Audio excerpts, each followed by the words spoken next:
Hello বন্ধুরা, welcome to my new blog. So আমি কিন্তু স্পেশালি ব্লগ করি না। সো আজকে থেকে ভাবছি ব্লগটাই স্টার্ট করব। সো এখন আমি চলে গেছিলাম কিন্তু একটা সানগ্লাস কিনতে। আমার কিন্তু সানগ্লাস ছিল, যেটা আমি কলকাতায় রেখে চলে এসেছিলাম। আর যেহেতু এখন আমার কাছে কিছুই ছিল না, আর আমি পরবো সানগ্লাস, আমার যখন যেটা লাগবে তখন সেটা লাগবেই। তো তাই জন্য আমরা কিন্তু দুজন মিলে বেরিয়ে পড়েছিলাম একটা সানগ্লাস কেনার উদ্দেশ্যে। এটা কিন্তু আমাদের বাড়ির গলি, আমরা কিন্তু এই গলি দিয়ে যাতায়াত করি আমাদের বাড়িতে। কী ভাবছো ভাঙাচোরা? তো হ্যাঁ, একদমই ভাঙাচোরা রাস্তায়, এটা বলতে পারো। দিয়ে কিন্তু আমরা কিন্তু চলে যাচ্ছিলাম, আর এই গলি সরাসরি গেলে কিন্তু আমাদের ক্লাব পড়ে যায়, আমরা ক্লাবের সামনে দিয়ে যেতে হয়। এই দেখো আজকে আমার এটা কিন্তু ফুল লুক, কেমন লাগছে আমাকে দেখতে সবাই প্লিজ কমেন্টে জানাও। আর বিধানকে কিন্তু আমি ক্যামেরায় নিচ্ছিলাম না, ওর কানটাই দেখা যাচ্ছিল বেশি করে। এ দেখো বিধান আর আমি একসঙ্গে বেরিয়ে পড়েছিলাম। বিধান আর কি করবে, আমি যা বলবো সেটা তো করতেই হবে। কার কার ফেসবুকে প্রবলেম হচ্ছে প্রচুর বেশি, প্লিজ আমাকে একটু কমেন্ট করে জানাও, বা কেউ একটু সলভ করতে পারলে প্লিজ আমার সাথে কন্ট্যাক্ট করো। আমার কিন্তু ফেসবুক মনিটাইজে কিন্তু প্রচুর সমস্যা হচ্ছে। ইউটিউবে সার্চ করার পর দেখতে পাচ্ছি কিন্তু এটা সবারই প্রায় হয়ে আছে, মানে অর্ধেক ফেসবুকের কিন্তু সেম সমস্যাটা হয়েছে। সো এটা কেন হয়েছে, ফেসবুকে কি নতুন কোনো আপডেট আসছে না কিছু, আমি কিন্তু কিচ্ছু বুঝতে পারছি না যে এরকম কেন হচ্ছে।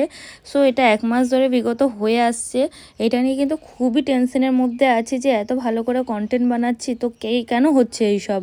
দেখো তোমাদের সাথে কথা বলতে বলতে কিন্তু অনেকটা দূর আমি চলে এসেছি।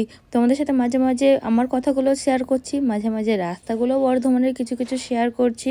যারা যারা বর্ধমানের বাইরে থাকো তারা কিন্তু বর্ধমানটা একটু দেখে নাও, যে বর্ধমানটা স্পেশালি কেমন দেখতে। স্যার এখানটা দেখলে বুঝতে পারবে না, কারণ এটা অনেকটাই ভিতরে, তাই বুঝতে পারবে না। এমনি কিন্তু বর্ধমানটা খুবই সুন্দর, যারা যারা বর্ধমানে থাকো বা একবার হলেও ঘুরে গেছো তারা কিন্তু জানো বর্ধমানটা কতটা সুন্দর। এই দেখো এখানে আমরা দুজনের কিছু ক্লিপ নিয়ে নিয়েছিলাম রাস্তার মধ্যে। ফাইনালি কথা বলতে বলতে কিন্তু আমি চশমার দোকানে চলেই আসলাম। এখানে কিন্তু আমি একটা একটা চশমা পরে পরে দেখাবো। সো তোমরাও বলো যে আমাকে কোন চশমাটাই কেমন লাগছিল। এই দেখো এই চশমাটা পরলাম, আর বিধান বলছিল কিন্তু এটাই ভালো লাগছে, এটাই নিয়ে নাও। মানে প্রথম চশমা পরলাম আর বলছে ওটাই ভালো লাগছে, ওটাই নিয়ে নাও। আর এটা আমার সামনে টিকিটটা ঝুলছিল, বারবার বিরক্ত লাগছিল। আর কাকুটাকে পাঠালাম যে একটা আয়না এনে দাও, আমি আয়না দিয়ে দেখবো যে নিজেকে কেমন লাগছে, আমি তো দেখতে পাচ্ছিলাম না। সো আমাকে আয়নাটা এনে দেওয়ার পরে কিন্তু আমি দেখলাম। সো এটা আমাদের হলো Curzon gate, Bardhaman Curzon gate. যারা যারা চেনো তো ভালোই, কমেন্টে জানিয়ে দিও অবশ্যই। আয়নাটায় দেখার পরে দেখলাম না সত্যি তো এটা ভালোই লাগছে আমাকে। তারপরেও মেয়ে মানুষ বলে ভাই কথা, একটা দেখবো ওটাই নেবো তা তো হতে পারে না না। এখানে কিন্তু কার্জন গেটে কিন্তু পরপর চশমার ঘড়ির দোকান অ্যাভেলেবেল, আর বেল্টের দোকান, মানে তুমি সব রেঞ্জের এখানে পেয়ে যাবে। একদম হাই রেঞ্জেরও পাবে, একদম লো রেঞ্জেরও পাবে। এটা পরেও কিন্তু বেশ ভালোই লাগছিল, কিন্তু আমার মনটা সেই প্রথম চশমাটার দিকেই মানে বসেছিল, যেহেতু ওটা একটু বেশি ভালো লাগছিল, একটু ইউনিক স্টাইলও ছিল। তা আমাকে কাকু অনেক অপশন দেখাচ্ছিল যে এটাও দেখতে পারো, ব্ল্যাকের উপরেই একটু সামান্য, হ্যাঁ ব্ল্যাকের উপরেই।